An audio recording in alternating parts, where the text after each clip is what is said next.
Have you ever been at a networking event, a party, or even a first date where the conversation just sputtered out? You throw out the usual suspects. So, what do you do for a living? Or crazy weather, huh? Only to be met with a polite smile and a one-word response. Silence hangs heavy in the air. We've all been there. How's it going? Small talk can feel like an awkward hurdle you need to jump over to reach the land of engaging conversation. But what if I told you there were ways to turn those dreaded small talk moments into springboards for interesting and enjoyable conversations? Enter Joe Rogan, the host of the wildly popular podcast, The Joe Rogan Experience. Rogan has a knack for interviewing people from all walks of life, scientists, athletes, comedians, you name it. No matter who his guest is, Rogan manages to have these free-flowing, dynamic conversations that keep listeners hooked.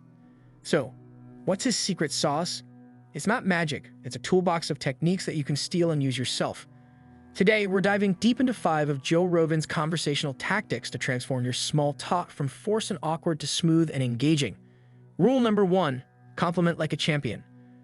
First impressions matter, and Joe understands that. He often uses compliments to break the ice, but not in a cheesy or forced way. Instead, he focuses on 3 key areas: work ethic or accomplishments. Praising someone's dedication to their craft shows you're genuinely interested in what they do.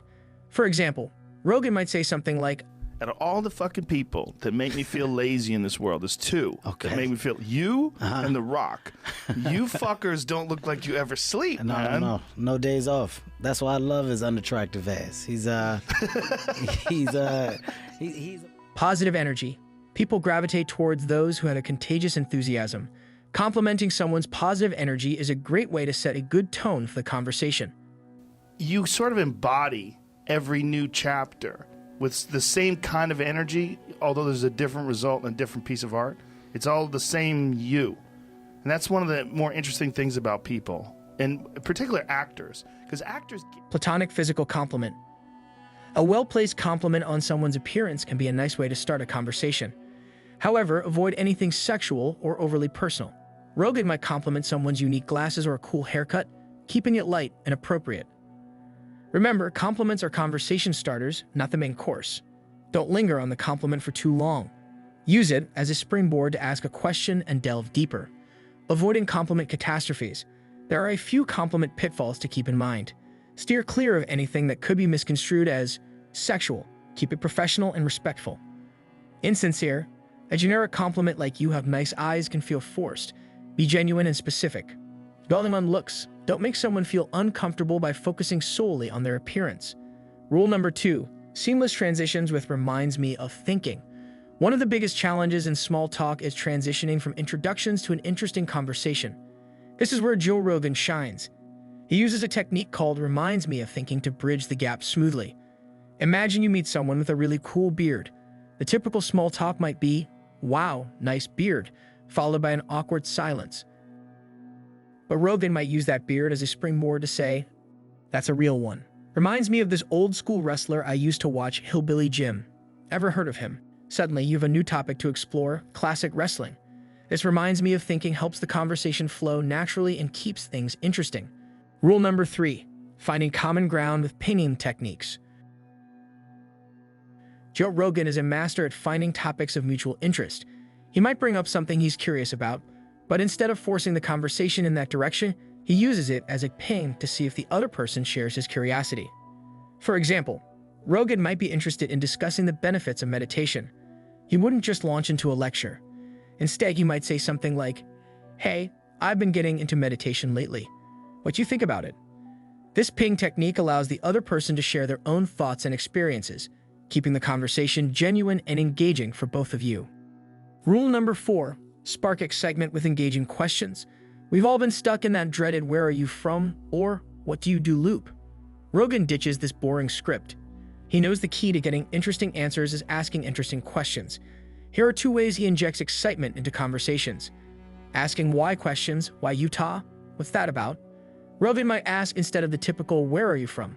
This simple shift digs deeper and gets the other person talking about what truly matters to them. Maybe they love the outdoor lifestyle or have family there. Posing fun, hypothetical questions. Sometimes people might not have anything particularly exciting going on in their lives.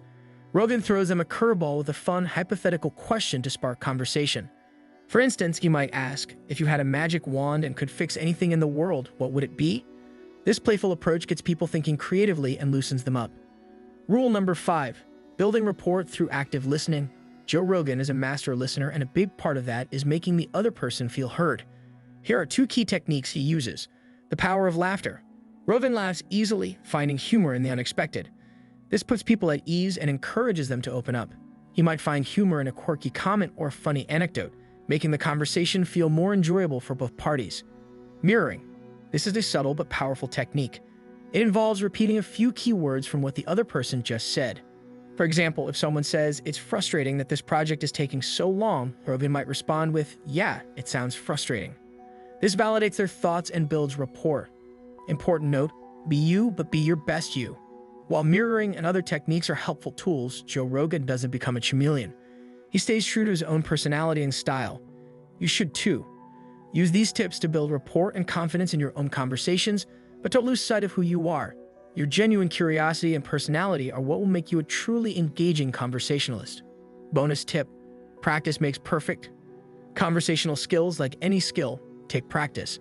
Don't be afraid to step outside your comfort zone and strike up conversations with new people. The more you practice, the more comfortable and confident you'll become.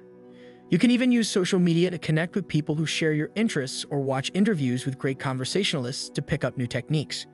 Transforming small talk into engaging conversations. By incorporating these tips from Joe Rogan's conversational toolbox, you can transform those dreaded small talk moments into springboards for interesting and enjoyable conversations. Remember, the key is to be genuine, ask engaging questions, and make the other person feel heard. So the next time you find yourself at an event, ditch the "what do you do" routine and put these techniques into practice. You might be surprised at how much you enjoy talking to new people.